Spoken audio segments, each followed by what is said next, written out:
नमस्कार, मैं नेहा आपका स्वागत करती हूँ इनसाइड डेली में। सिर्फ 10 मिनट 10 टॉप न्यूज आपको रखे सबसे आगे। आज की टॉप हेडलाइंस है। 8वें वेतन आयोग का ऐतिहासिक ऐलान, विकसित भारत 2026 के नए संकल्प का ऐलान, त्रिवंतनमपुरम की ऐतिहासिक जीत पर पीएम मोदी का भावुक पत्र, भारत पाक के बीच 35वीं बार परमाणु लिस्ट का आदान प्रदान, जोहरान मामदानी बने न्यूयॉर्क के पहले मुस्लिम मेयर, एलपीजी सिलेंडर की कीमतों में भारी बढ़ोतरी, नए साल का पहला झटका, एसी और फ्रिज होंगे 10% तक महंगे। Share market update, top 5 gainers and losers and commodity prices, अगस्त धंधा की 21 आज रिलीज। चलिए रुक करते हैं अपनी पहली खबर पर। 8वें वेतन आयोग का ऐतिहासिक ऐलान। नए साल का सबसे बड़ा तोहफा, पीएम मोदी ने किया 8वें वेतन आयोग का गठन। 1 करोड़ 20 लाख परिवारों की बदलेगी किस्मत। 2026 की पहली सुबह सरकारी कर्मचारियों के लिए खुशियों की सौगात लेकर आई है। प्रधानमंत्री नरेंद्र मोदी ने आज सुबह राष्ट्र के नाम अपने संदेश में 8वें वेतन आयोग के गठन को मंजूरी दे दी है। 7वें वेतन आयोग का कार्यकाल 31 दिसंबर 2025 को समाप्त हो गया है। अब नए आयोग के तहत फिटमेंट फैक्टर को 2.57 से बढ़ाकर 3.68 करने की प्रबल संभावना है।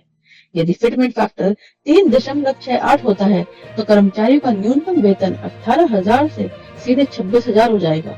इस फैसले से केंद्र सरकार के 48,67,000 कर्मचारियों और 67,95,000 पेंशन भोगियों को सीधा वित्तीय लाभ मिलेगा।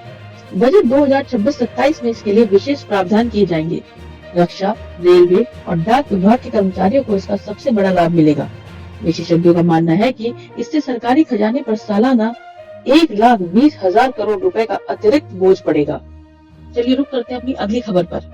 विकसित भारत 2026 के नए संकल्प का ऐलान। नए साल पर पीएम मोदी का राष्ट्र के नाम संदेश। 2026 को बताया परिवर्तन का वर्ष। 10 नए इंडस्ट्रियल स्मार्ट शहरों की घोषणा। प्रधानमंत्री नरेंद्र मोदी ने आज 1 जनवरी 2026 की सुबह लाल किले से नहीं बल्कि प्रगति मैदान के नए कन्वेंशन सेंटर से देश को संबोधित किया। उन्होंने 2026 के लिए नवरत्न संकल्प पेश किए। सरकार ने 1,50,000 करोड़ रुपए के नेशनल इंफ्रास्ट्रक्चर पाइपलाइन के अगले चरण को मंजूरी दी है। इसमें उत्तर प्रदेश, बिहार और पश्चिम बंगाल में नए इंडस्ट्रियल कॉरिडोर शामिल हैं। पीएम मोदी ने कहा 2026 के अंत तक भारत की 100% पंचायतों में हाई स्पीड ब्रॉडबैंड पहुंच जाएगा। इस साल का लक्ष्य डिजिटल साक्षरता को 90% तक ले जाना है। चलिए रुक करते हैं अब अपनी अगली खबर पर। तिरुवनंतपुरम की ऐतिहासिक जीत पर पीएम मोदी का भावुक पत्र। केरल में भगवा क्रांति। तिरुवनंतपुरम की ऐतिहासिक जीत पर पीएम मोदी का भावुक पत्र। कहा, यह दक्षिण भारत में नई राजनीति का सूर्योदय है। साल 2026 की पहली सुबह भारत की राजनीति के लिए एक ऐसा संदेश लेकर आई है जिसने दिल्ली से लेकर तिरुवनंतपुरम तक हलचल मचा दी है। केरल, जिसे वामपंथ का गढ़ कहा जाता है, वहाँ भाजपा ने न केवल सेंध लगाई है बल्कि एक ऐसी जीत दर्ज की है जिसे प्रधानमंत्री नरेंद्र मोदी ने ऐतिहासिक और परिवर्तनकारी करार दिया है। आज सुबह पीएम मोदी ने तिरुवनंतपुरम के नव निर्वाचित मेयर राजेश और सभी कर्मठ कर्मचारियों को एक व्यक्तिगत पत्र लिखा। इस पत्र में पीएम मोदी ने लिखा कि तिरुवनंतपुरम की जनता ने यह साबित कर दिया है कि वे अब तुष्टीकरण की राजनीति से उब चुके हैं और विकास की मुख्य धारा से जुड़ना चाहते हैं। पीएम मोदी ने इसे केरल मॉडल बनाम विकास मॉडल की जीत बताया। साल 2021 के आंकड़ों की तुलना में इस बार तिरुवनंतपुरम नगर निगम और आसपास के क्षेत्रों में भाजपा के वोट शेयर में 15.4% की भारी वृद्धि दर्ज की गई है। राजनीतिक विशेषज्ञों का मानना है कि यह जीत 2026 में होने वाले केरल विधानसभा चुनाव के लिए एक ट्रेलर है। पीएम मोदी ने अपने संदेश में स्पष्ट किया कि दक्षिण भारत अब भाजपा के लिए दुर्गम नहीं रहा। उन्होंने कार्यकर्ताओं को मंत्र दिया, बूथ जीतो, राज्य जीतो। इस जीत से तमिलनाडु और तेलंगाना के कार्यकर्ताओं में भी नया उत्साह भर गया है। मेयर राजेश, जिन्हें पीएम ने व्यक्तिगत रूप से बधाई दी है, उन्होंने वादा किया है कि वे अगले 100 दिनों के भीतर स्मार्ट सिटी मिशन के तहत तिरुवनंतपुरम के बुनियादी ढांचे को विश्व स्तरीय बनाएंगे। पीएम ने पत्र में यह भी उल्लेख किया कि केंद्र सरकार केरल के विकास के लिए धन की कमी नहीं होने देगी। तो दोस्तों, क्या आपको लगता है कि केरल की यह जीत 2026 के विधानसभा चुनाव में बीजेपी को सत्ता तक पहुँचाएगी? क्या दक्षिण भारत में वाकई नई राजनीति का उदय हो चुका है? अपनी राय कमेंट बॉक्स में जरूर बताएं। इस ऐतिहासिक जीत की हर छोटी बड़ी अपडेट के लिए हमारे चैनल को सब्सक्राइब करें। चलिए रुक करते हैं अपनी अगली खबर पर। भारत पाक के बीच 35वीं बार परमाणु लिस्ट का आदान प्रदान। भारत और पाकिस्तान के बीच एक ऐसी गुप्त कूटनीति चल रही है जो करोड़ों लोगों की सुरक्षा से जुड़ी है। आज 1 जनवरी 2026 को दोनों देशों ने एक दूसरे को अपने परमाणु ठिकानों की सूची सौंपी है। लेकिन क्या आप जानते हैं कि भारी तनाव और ऑपरेशन सिंदूर जैसी सैन्य कार्रवाइयों के बावजूद ये परंपरा पिछले 35 सालों से क्यों नहीं टूटी? सबसे पहले इतिहास की बात करते हैं। यह आदान प्रदान agreement on the prohibition of attack against nuclear installation and facilities के तहत होता है। इस ऐतिहासिक समझौते पर 31 दिसंबर 1988 को तत्कालीन प्रधानमंत्री राजीव गांधी और बेनजीर भुट्टो ने हस्ताक्षर किए थे। यह 27 जनवरी 1991 से लागू हुआ और आज 2026 में यह इस तरह की सूचियों का लगातार 35वां आदान प्रदान है। अब सवाल उठता है कि इस लिस्ट में होता क्या है? दोनों देश एक दूसरे को अपने परमाणु ऊर्जा और रिसर्च रिएक्टर्स, यूरेनियम एनरिचमेंट सुविधाओं और आइसोटोप पृथक्करण संयंत्रों के सटीक अक्षांश और देशांतर यानी कि लैटिट्यूड एंड लॉन्गिट्यूड बताते हैं। इस संधि का मुख्य उद्देश्य यह है कि युद्ध या किसी भी सैन्य संघर्ष की स्थिति में दोनों देश इन चिन्हित ठिकानों पर हमला नहीं करेंगे। इससे परमाणु रेडिएशन से होने वाली महाविनाश की स्थिति को टाला जा सकता है। सिर्फ परमाणु ठिकाने ही नहीं, आज कैदियों की सूची भी साझा की गई है।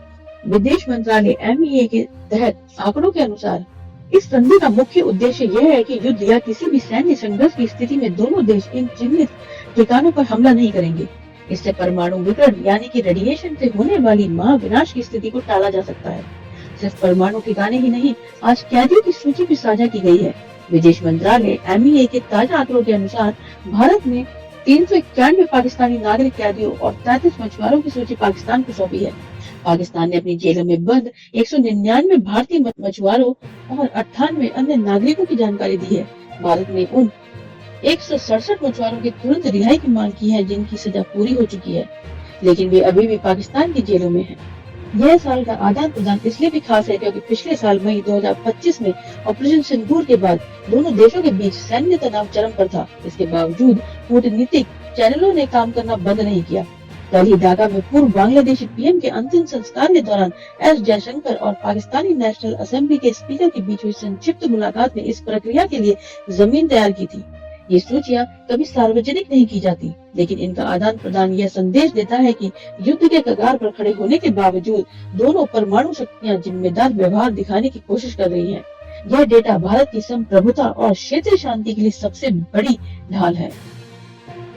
चलिए रुक करते हैं अपनी अगली खबर पर। जौहरान मामदानी बने न्यूयॉर्क के पहले मुस्लिम मेयर।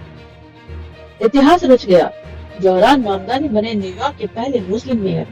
80 साल से बंद सीक्रेट सबवे स्टेशन से ली शपथ। दुनिया की आर्थिक राजधानी कहे जाने वाले शहर न्यूयॉर्क को अपना नया बॉस मिल गया है। भारतीय युगांडा मूल के 34 वर्षीय जौहरान मामदानी ने आज आधिकारिक तौर पर न्यूयॉर्क सिटी के मेयर का पद संभाल लिया है। यह न केवल न्यूयॉर्क बल्कि पूरी दुनिया के लिए एक ऐतिहासिक पल है, क्योंकि जौहरान इस पद पर बैठने वाले पहले मुस्लिम और पहले दक्षिण एशियाई मूल के व्यक्ति हैं। शपथ ग्रहण समारोह किसी आलीशान हॉल में नहीं, बल्कि जमीन से कई फुट नीचे एक सीक्रेट जगह पर हुआ। जौहरान ने मैनहट्टन के ऐतिहासिक old city hall Subway station में शपथ ली। यह स्टेशन 1945 से आम जनता के लिए बंद है। जैसे ही 2025 की रात खत्म हुई और 2026 की पहली घड़ी आई, उन्होंने शपथ ली। जौहरान ने अपने दादा की कुरान शरीफ और न्यूयॉर्क पब्लिक लाइब्रेरी से ली गई एक ऐतिहासिक कुरान पर हाथ रखकर शपथ ली। शपथ न्यूयॉर्क की अटॉर्नी जनरल लेटिटिया जेम्स ने दिलाई। जौहरान कोई साधारण नेता नहीं है। उनके बारे में ये 3 बातें जानना बेहद जरूरी है। वे मूल रूप से भारतीय और युगांडा मूल के हैं। उनकी मां प्रसिद्ध फिल्म निर्माता मीरा नायर है और पिता कोलंबिया यूनिवर्सिटी के प्रोफेसर महमूद मामदानी है। मेयर बनने से पहले वे क्वींस से न्यूयॉर्क स्टेट असेंबली के सदस्य थे। वे खुद को एक डेमोक्रेटिक सोशलिस्ट कहते हैं। उन्होंने दिग्गज नेता एंड्रयू कुओमो को हराकर 50.78% वोटों के साथ ये चुनाव जीता। वे 1969 के बाद 10 लाख से ज्यादा वोट पाने वाले पहले उम्मीदवार बने। जौहरान की जीत के पीछे उनके वे वादे हैं जिन्होंने न्यूयॉर्क के वर्किंग क्लास का दिल जीत लिया। उन्होंने वादा किया है कि 10 लाख से ज्यादा घरों का किराया अगले 1 साल तक नहीं बढ़ेगा। वे पूरे न्यूयॉर्क में फ्री बस राइड्स और बेहतर सबवे सिस्टम लागू करना चाहते हैं। उनका मुख्य फोकस अफोर्डेबिलिटी यानी जीवन जीने की लागत को कम करना है। चलिए रुक करते हैं अपनी अगली खबर पर। LPG सिलेंडर की कीमतों में भारी बढ़ोतरी। 1 जनवरी को महंगाई का तगड़ा झटका। LPG सिलेंडर 111 रुपए महंगा। सरकारी तेल कंपनियों IOCL, BPCL और HPCL ने गैस सिलेंडर की कीमतों में संशोधन किया है। साल के पहले ही दिन तेल कंपनियों ने गैस सिलेंडर के दाम बढ़ा दिए हैं। दिल्ली से मुंबई तक कीमतें रिकॉर्ड स्तर पर पहुंच गई हैं। यह भारी बढ़ोतरी 19 किलोग्राम वाले कमर्शियल गैस सिलेंडर पर की गई है। कमर्शियल सिलेंडर की कीमतों में एक साथ 111 रुपए का इजाफा किया गया है। राहत की बात यह है कि घर की रसोई में इस्तेमाल होने वाली 14.2 किलोग्राम वाले घरेलू सिलेंडर की कीमतों में कोई बदलाव नहीं किया गया है। इस बढ़ोतरी से बाहर खाना पीना महंगा हो सकता है, हालांकि उनका परिचालन खर्च अब बढ़ जाएगा। 5 किलो वाले free trade LPG FTL cylinder की कीमत में भी 27 रुपए की वृद्धि हुई है।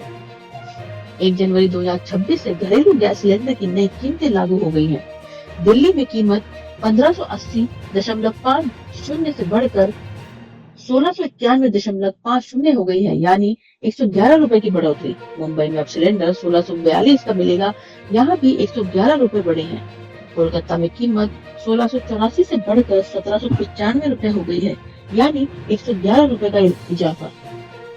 वहीं चेन्नई में सिलेंडर की कीमत 1739 से बढ़कर 1849 हो गई है, 1849 हो गई है। वहाँ 110 रुपए की बढ़ोतरी की गई है। नई कीमतों से आम उपभोक्ताओं की जेब पर सीधा असर पड़ेगा। चलिए रुक करके अब अपनी अगली खबर पर। एसी और फ्रिज होंगे 10% तक महंगे। अब एसी और फ्रिज की कीमतों में भी 5 से 10% की बढ़ोतरी होने जा रही है। यह वृद्धि मुख्य रूप से 1 जनवरी 2026 से लागू होने वाले नए BEE bureau of energy efficacy star rating नियमों के कारण हो रही है। कीमतें बढ़ने के मुख्य कारण है सख्त स्टार रेटिंग नियम। ऊर्जा दक्षता ब्यूरो बीईई ने एयर कंडीशनर और फ्रिज के लिए ऊर्जा बचत के मानकों को और कड़ा कर दिया है। अब पुराने 5 स्टार रेटिंग वाले उपकरण नई रेटिंग के हिसाब से केवल 4 या 3 स्टार ही माने जाएंगे। 5 स्टार रेटिंग हासिल करने के लिए कंपनियों को अब अधिक उन्नत और महंगे कंपोनेंट्स का उपयोग करना पड़ रहा है, जिससे उत्पादन लागत बढ़ गई है। कच्चे माल की लागत वैश्विक बाजार में तांबे यानी कि कॉपर और अन्य धातुओं की बढ़ती कीमतों के साथ साथ डॉलर के मुकाबले रुपए की कमजोरी ने भी इलेक्ट्रॉनिक्स को महंगा कर दिया है। मार्केट एक्सपर्ट्स और कंपनियों जैसे ब्लू स्टार, वोल्टास, गोदरेज के अनुसार बढ़ोतरी कुछ इस प्रकार हो सकती है। एयर कंडीशनर इनकी कीमतों में 7 से 10% तक का उछाल आ सकता है, यानी एक औसतन एसी पर 3 से 5,000 रुपए तक की वृद्धि संभव है। वही बात करें रेफ्रिजरेटर्स की, तो फ्रिज की कीमतों में 3 से 5% तक की वृद्धि होने का अनुमान है। अन्य उपकरण, टीवी और अन्य स्मार्ट गैजेट्स की कीमतों में भी चिप की कमी के कारण 3% से 10% तक की बढ़ोतरी देखी जा सकती है। एक सकारात्मक पहलू यह भी है कि हाल ही में सितंबर 2025 में सरकार ने रूम एसी का जीएसटी दर 28% से घटाकर 18% की थी। विशेषज्ञों का मानना है कि जीएसटी में हुई 10% की यह कटौती नई स्टार रेटिंग के कारण बढ़ी हुई कीमतों को काफी हद तक बैलेंस कर देगी, यानी ग्राहकों के लिए। चलिए रुक करते हैं अपनी अगली खबर पर। Share market update. 2026 के पहले ट्रेडिंग दिन शेयर बाजार फ्लैट। सिगरेट पर टैक्स बढ़ने की खबर से आईटीसी के शेयर धराशायी। आज सेंसेक्स 32 अंक गिरकर 85,188 पर बंद हुआ। वहीं सरकार द्वारा तंबाकू उत्पादों पर अतिरिक्त एक्साइज ड्यूटी लगाने के फैसले से आईटीसी के शेयरों में 10% की भारी गिरावट आई, जिससे निवेशकों के करोड़ों रुपए डूब गए। सुस्त बाजार में भी भारत इलेक्ट्रॉनिक्स और एनटीपीसी ने मारी बाजी। डिफेंस और पावर सेक्टर में खरीदारी से शेयरों में उछाल। भारत इलेक्ट्रॉनिक्स और एनटीपीसी आज बाजार के हीरो रहे। भारत इलेक्ट्रॉनिक्स को मिले नए ऑर्डर्स के कारण इसमें तेजी रही, जबकि ऑटो सेक्टर में दिसंबर में। बात करते हैं आज के टॉप 5 गेनर्स की, तो आज के गेनर्स रहे सनटेक रियलिटी, ट्रांसफॉर्मर्स एंड रक्ति, Vodafone Idea, Mrs Bectors Food, Sansera Engineering. वहीं आज के टॉप लूजर्स रहे Godfrey Phillip, ITC Limited, Westlife Food World, KPI Green Energy, TD Power System. Commodity market में आज मिला जुला रुख देखने को मिला। सोना 1,35,690 रुपए पर फिसला, वहीं चांदी 2,35,800 रुपए पर कमजोर रही। कच्चा तेल 5,222 रुपए पर हल्की गिरावट में है। नेचुरल गैस लगभग स्थिर। बेस मेटल्स में जिंक में तेजी, जबकि कॉपर और लेड दबाव में। चलिए रुक करते हैं आज की अंतिम खबर पर। चलिए रुक करते हैं अब अपनी अगली खबर पर। अगस्त्य नंदा की 21 आज रिलीज।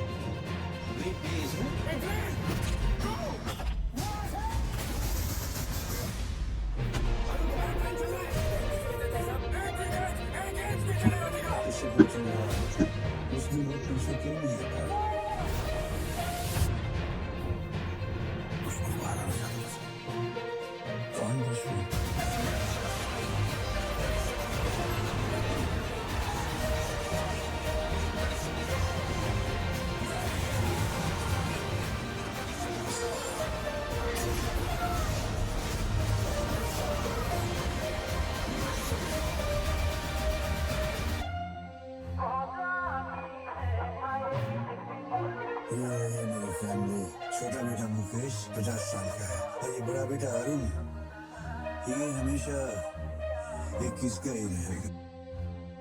21 film release. अगस्त में नंदा की डेब्यू फिल्म को अमिताभ बच्चन ने बताया परफेक्ट। जाने पहले दिन का कलेक्शन। श्री राम राघवन द्वारा निर्देशित फिल्म 21 आज सिनेमाघरों में रिलीज हो गई है। अमिताभ बच्चन ने अपने पोते अगस्त्य की एक्टिंग को फ्लॉलेस बताया है। फिल्म 1971 के युद्ध नायक अरुण खेत्रपाल की बायोपिक है।